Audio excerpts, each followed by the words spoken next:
yang memberi nama daun ini dengan nama daun salam. Yang jelas, daun yang satu ini teramat penting untuk ditinggalkan dalam berbagai masakan. Tidak akan lengkap masakan istimewa kita tanpa daun salam. Aromanya yang kuat membuat daun salam dimasukkan dalam kelompok bumbu dapur yang penting.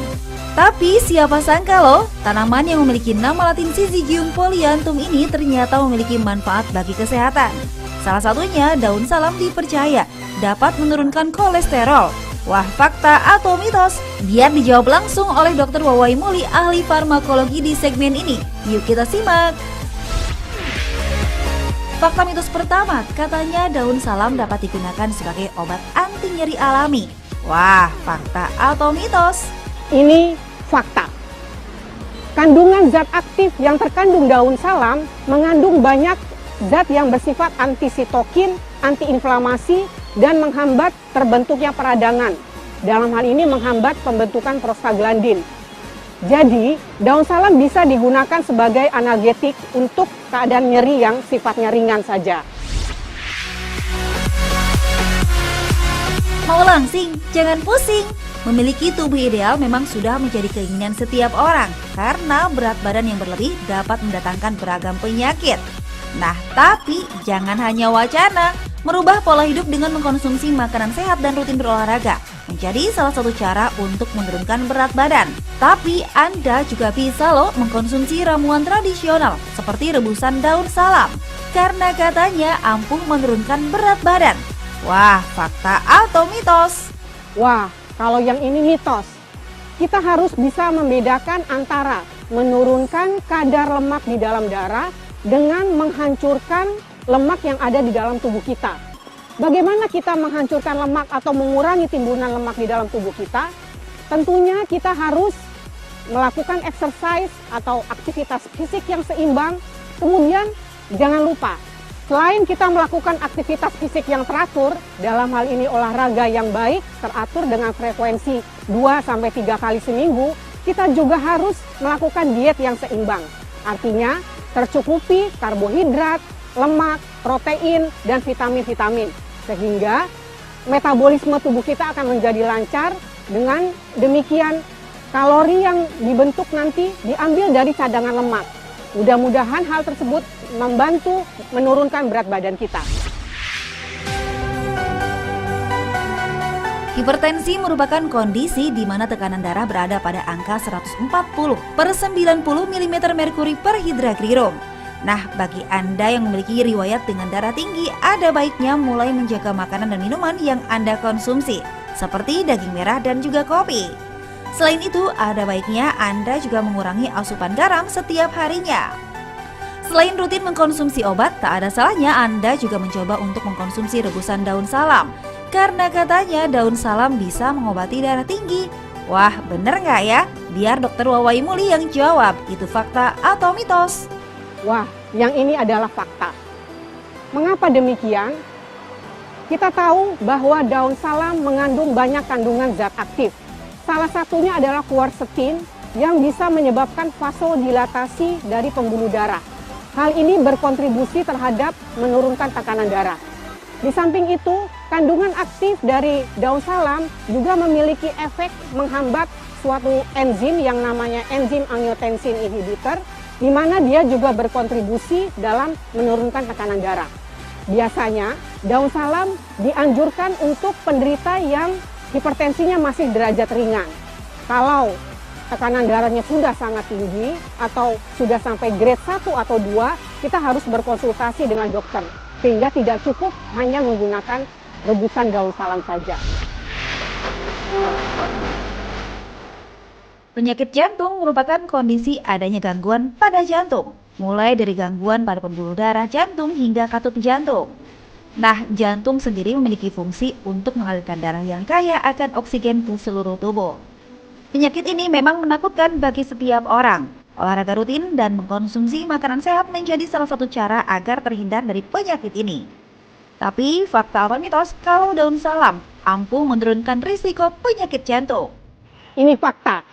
Kalau dilihat dari berbagai benefit atau keuntungan dari daun salam, yang pertama, dia bisa membantu menurunkan tekanan darah, kemudian dia bisa membantu menurunkan kolesterol, dan juga dia dapat membantu menurunkan gula darah, maka ketiga jenis kondisi ini adalah faktor risiko terhadap kejadian penyakit jantung. Jadi, bila Bapak Ibu sekalian memiliki gangguan dalam hal tekanan darah tinggi, kemudian gula darah yang tinggi, bisa mencoba penggunaan daun salam untuk jangka waktu tertentu. Bila keadaan tersebut tidak bisa diatasi, tentu kita harus kembali konsultasi ke dokter untuk mendapatkan pengobatan yang lebih tepat. Fakta mitos selanjutnya, penampilan menjadi kurang menarik ketika warna gigi kita tak lagi berwarna putih bersih. Nah, katanya berkumur dengan menggunakan rebusan air daun salam ampuh untuk memutihkan gigi. Fakta atau mitos? Yang ini fakta. Banyak penelitian, baik pada hewan coba, bahkan sudah pada manusia, yang membuktikan bahwa bila kita berkumur-kumur dengan menggunakan rebusan daun salam, bisa mengurangi timbunan plak yang ada di daerah gigi kita. Studi tersebut membandingkan antara suatu zat yang sifatnya sintetik dengan daun salam, ternyata keduanya sama ampuhnya dalam mengurangi plak atau kehitaman di daerah gigi kita.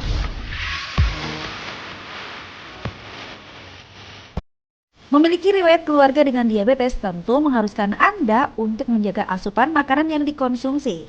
Pola hidup yang tak sehat tentu akan membuat kadar gula dalam darah Anda meningkat. Nah, jika tak diobati dengan serius, diabetes juga dapat menyebabkan kematian. Tapi, benar nggak ya kalau daun salam bisa mencegah diabetes? Fakta atau mitos? Yang ini fakta. Mengapa demikian?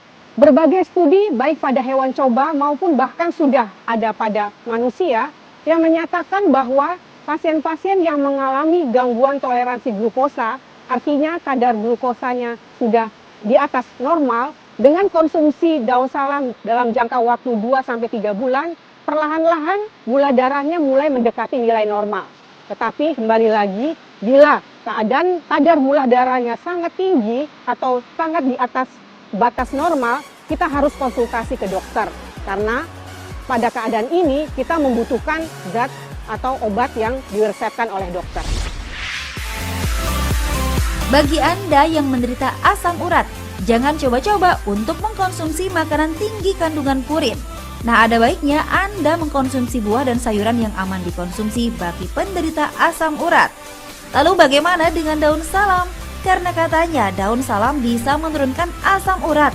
Wow, fakta atau mitos ya? Yuk kita simak jawaban Dr. Wawai Muli berikut ini. Yang ini adalah fakta. Banyak studi baik pada in vitro maupun pada hewan coba yang membuktikan bahwa salah satu kandungan zat aktif dari daun salam itu mengandung zat yang dapat menghambat sintesis atau pembentukan dari asam urat. Tetapi yang lebih penting, kita harus juga membatasi asupan makanan yang tinggi purin, karena purin tersebut akan berkontribusi untuk membentuk asam urat. Jadi, kombinasi antara makanan yang sehat dan disertai dengan daun salam cukup baik dalam hal menanggulangi peningkatan asam urat. Nah, ada lagi nih katanya daun salam bisa menurunkan kolesterol. Wah, selain mengubah pola hidup menjadi lebih sehat dan mengkonsumsi obat, daun salam boleh juga nih dicoba. Tapi itu fakta atau mitos ya? Itu fakta. Banyak bukti baik bagi hewan coba maupun penelitian-penelitian di laboratorium yang menunjukkan bahwa kandungan aktif dari daun salam mempunyai sifat menghambat enzim yang membentuk kolesterol. Sehingga pada keadaan awal atau pada keadaan di mana kolesterol sudah mulai meningkat, bisa diobati sementara dengan daun salam. Tetapi bila kolesterol terlanjur tinggi, kita harus berkonsultasi dengan dokter karena dengan daun salam saja tidak cukup untuk menurunkan kadar kolesterol yang sangat tinggi. Ginjal merupakan salah satu organ yang memiliki peran penting dalam tubuh, menyaring racun dalam darah dan menghasilkan senyawa aktif dari vitamin D untuk menjaga kesehatan tulang adalah salah satu fungsi ginjal. Nah, agar ginjal tetap sehat, jangan lupa untuk mengkonsumsi air putih 8 gelas per hari atau 2 liter. Nah, selain itu, Anda juga bisa menggunakan daun salam karena katanya rebusan daun salam bisa mencegah penyakit ginjal. fakta atau mitos ya? Yuk tanya Dokter Wawai Muli lagi. Itu fakta. Mengapa demikian? Kita tahu bahwa daun salam memiliki efek diuretik, artinya dia dapat memperlancar air kencing. Sehingga dengan memperlancar air kencing bisa menghindari dari terbentuknya batu. Di samping itu, daun salam menyebabkan aliran darah di ginjal menjadi diperbaiki, sehingga mengurangi kemungkinan terjadinya inflamasi. Di samping itu, pembuluh darah menjadi tidak kaku, menjadi lemas, sehingga aliran darah pun menjadi lancar. Itulah yang menyebabkan mengapa daun salam dapat melindungi dari gangguan ginjal yang sifatnya kronis.